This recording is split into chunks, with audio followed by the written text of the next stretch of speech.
Boa noite, galera. São... Pera aí. Não, pera aí. Deixa eu ver no notebook. São 1h40 da manhã. Tô tentando dormir. Mas acho que outra coisa, né? Meu pai tá dormindo. Meu pai deve tá dormindo, tá roncando muito. Trabalhei o dia todo hoje. Tá um calor da porra na rua. Metrô cheio pra caralho. Eu falei, vou chegar em casa, eu vou dormir. Só que não, né? Cheguei. Se liga, rapaziada.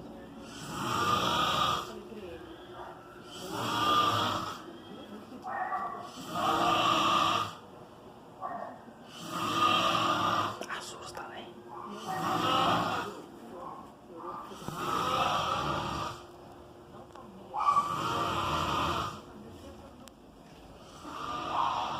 Essa é a minha vida.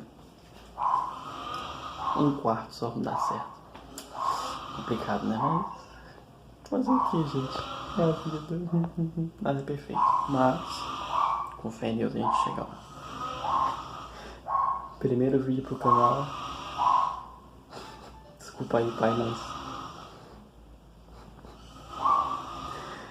foi você a peça da vez.